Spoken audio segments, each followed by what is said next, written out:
નમસ્કાર મિત્રો, જય હિન્દ। 16 ડિસેમ્બર આપણા ભારત દેશ માટે ગર્વનો, શૌર્યનો અને અવિસ્મરણીય ઇતિહાસનો દિવસ, વિજય દિવસ છે। 1971માં આજના જ દિવસે ભારતીય સેનાએ પોતાની બેજોડ બહાદુરીથી વિશ્વની સૌથી મોટું સૈનિક સમર્પણ કરાવ્યું હતું। 93,000થી વધુ પાકિસ્તાની સૈનિકોએ ભારતીય સેના સામે હાથ ઊંચા કરીને આત્મસમર્પણ કર્યું હતું। એ ક્ષણે સમગ્ર વિશ્વએ ભારતની શક્તિ, પરાક્રમ અને સંકલ્પને સલામ કરી હતી। આ વિજય માત્ર યુદ્ધનો વિજય નહોતો, આ હતો માનવતાનો વિજય, આ હતો એક નવા રાષ્ટ્ર બાંગ્લાદેશના જન્મનો વિજય।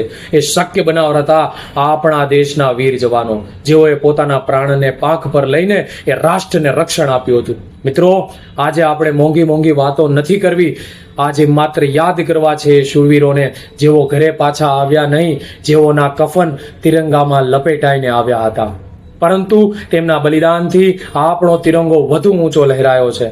આપણા સૈનિકોએ જીવને જોખમમાં મૂકીને દેશની સલામત રાખ્યો હતો।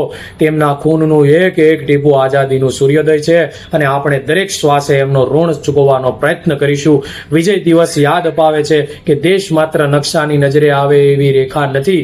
દેશ એ છે જવાનોની વીરતા, એ છે માતાઓનો આંસુ, એ છે વિદાયની પીડા અને એ છે આપણા વિજયનો ગૌરવ।